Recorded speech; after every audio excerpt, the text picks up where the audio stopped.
है दोस्तों, वैसे तो इंडिया में टोटल 8 एक्टिव स्टॉक एक्सचेंजेस हैं, पर इनमें से 2 ही सबसे ज़्यादा पॉपुलर हैं। पहला BSE बॉम्बे स्टॉक एक्सचेंज और दूसरा NSE national stock exchange. BSE के पास तकरीबन 5400 से ज़्यादा कंपनीज लिस्टेड हैं, वहीं दूसरी तरफ NSE के पास 1600 से ज़्यादा कंपनियां लिस्टेड हैं। BSE की शुरुआत 1875 में हुई थी, वहीं NSE की शुरुआत 1992 में हुई। NSE का daily turnover on average $3 billion है, वहीं BSE का डेली टर्नओवर सिर्फ $0.5 बिलियन ही है। आज हम इस वीडियो में जानेंगे कि कोई कंपनी अपने शेयर कैसे और क्यों इशू करती है, किसी कंपनी के शेयर प्राइस अप डाउन क्यों होते हैं, सेंसेक्स और निफ्टी क्या है, सेबी क्या काम करती है, और आखिर में हम ये जानेंगे कि अगर आप स्टॉक मार्केट में इन्वेस्ट करना चाहते हैं तो आप अपना इन्वेस्टमेंट कैसे स्टार्ट कर सकते हैं। तो अब बिना किसी देरी के टॉपिक पर आते हैं। नंबर 1, जब भी किसी कंपनी को स्टॉक एक्सचेंज के पास लिस्ट होना होता है तब उस कंपनी को सबसे पहले अपने IPO इशू करने पड़ते हैं। IPO initial public offering. जब भी कोई कंपनी IPO इशू करती है तो वो डायरेक्ट लोगों को कंपनी में इन्वेस्ट करने के लिए इन्वाइट करती है। आप में या कोई भी उस कंपनी में इन्वेस्ट कर सकता है जिसने अपना IPO इशू किया है। एक IPO की बिडिंग टाइम 3 से 10 दिन की हो सकती है। जब भी किसी कंपनी को अपना IPO इशू करना होता है तो उसे वो सारे रूल और रेगुलेशन फॉलो करने पड़ते हैं जो सेबी ने फिक्स किए हैं।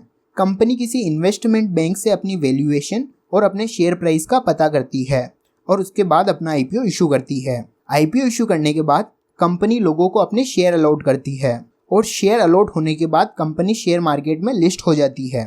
पर कोई कंपनी अपने IPO इशू करती क्यों है, आइए जानते हैं। कोई भी प्राइवेट लिमिटेड कंपनी किसी प्राइवेट पर्सन के द्वारा ओन की जाती है। मान लीजिए AB प्राइवेट लिमिटेड कंपनी का ओनर कोई एक पर्सन हो सकता है, या AB प्राइवेट लिमिटेड कंपनी किसी प्राइवेट ग्रुप के द्वारा ओन की जा सकती है, या फिर AB प्राइवेट लिमिटेड के ओनर कुछ इन्वेस्टर और प्राइवेट पर्सन हो सकते हैं।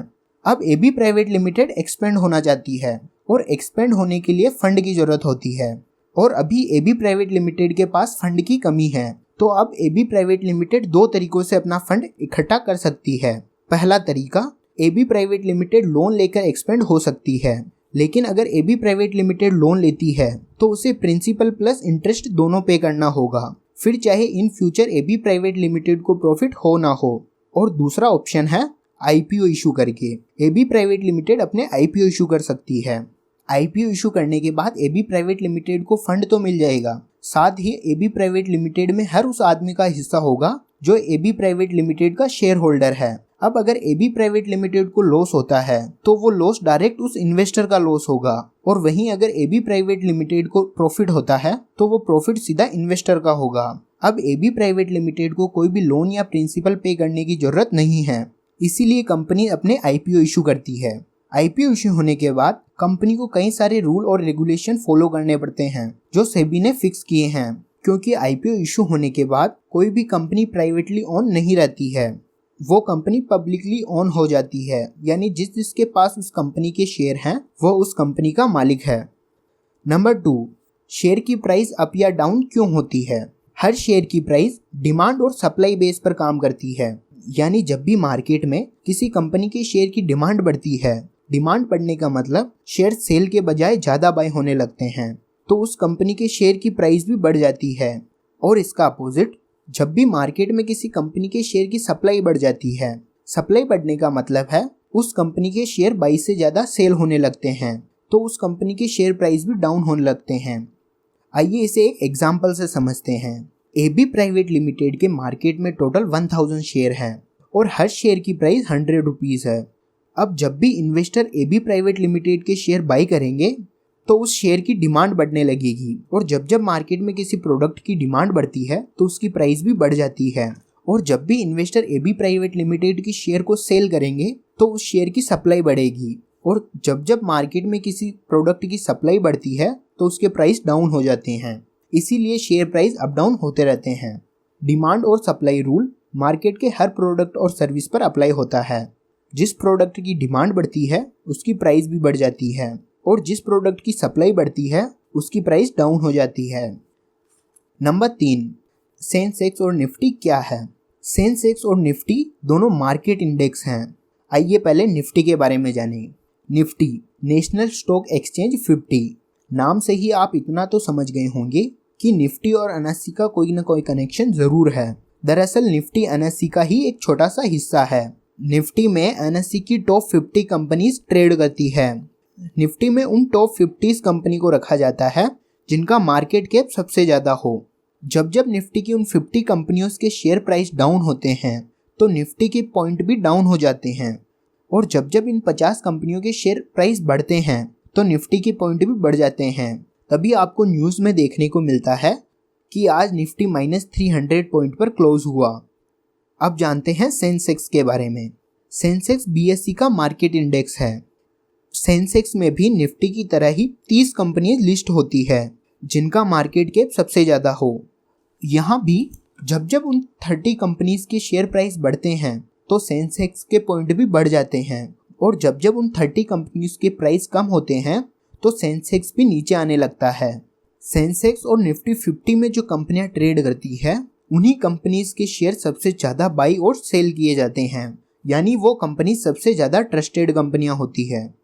Number 4, SEBI securities and exchange board of India की शुरुआत 12 अप्रैल 1992 को शेयर मार्केट में होने वाले स्कैम और धोखाधड़ी को रोकने के लिए की गई थी। आपको हर्षद मेहता स्कैम तो याद होगा ही। सेबी के आने से पहले मार्केट में ऐसे स्कैम नॉर्मल थे। जैसे आरबीआई सभी बैंकों का हेड होता है, वैसे ही सेबी सभी एक्सचेंजेस का हेड है। सेबी के मेन काम नंबर 1 फ्रॉड्स रोकना, नंबर 2 इन्वेस्टर को सेफ फील करवाना, नंबर 3 इनसाइडर ट्रेडिंग को रोकना। इनसाइडर ट्रेडिंग क्या होती है?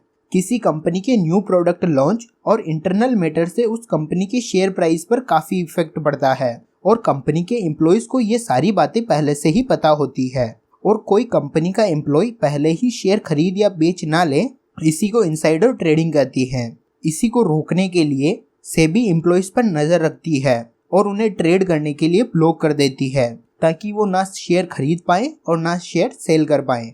नंबर 4 स्टॉक एक्सचेंज की एक्टिविटी पर नज़र रखना और उनसे रूल फॉलो करवाना। नंबर 5 शेयर मार्केट में इम्प्रूव लाना ताकि इंडिया में इन्वेस्टर्स बढ़ सके।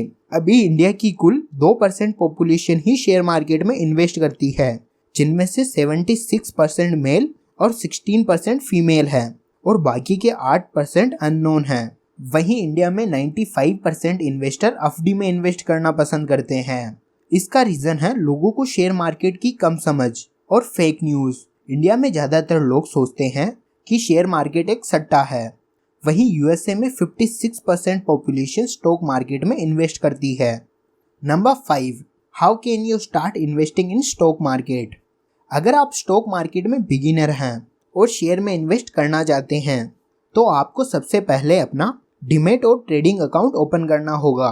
आप किसी भी ब्रोकर के साथ अपना डीमैट और ट्रेडिंग अकाउंट ओपन कर सकते हैं। मैं आपको रिकमेंड करूंगा कि आपको 5 पैसा, अपस्टॉक, एंजल वन, ज़रोदा ब्रोकर्स में से किसी एक के पास अपना डीमैट और ट्रेडिंग अकाउंट ओपन करना चाहिए, क्योंकि इन सभी ब्रोकर्स के ब्रोकिंग चार्जेस बेहद कम हैं। जब आप अपना डीमैट अकाउंट ओपन कर लेंगे तो उसके बाद आपको ज़रूरत होगी अपने डीमैट अकाउंट में फ़ंड ऐड करने की, और फंड ऐड करने के बाद आप अपनी मन पसंदीदा कंपनी के शेयर में इन्वेस्ट कर सकते हैं। मैं आपको रिकमेंड करूंगा कि आपको शुरुआत कम से ही करनी चाहिए। जब भी आप किसी कंपनी के शेयर में इन्वेस्ट करें तो एक बार पहले उस कंपनी के बारे में रिसर्च जरूर कर लें, तभी आप एक अच्छे इन्वेस्टर बन पाएंगे। Thank you for watching.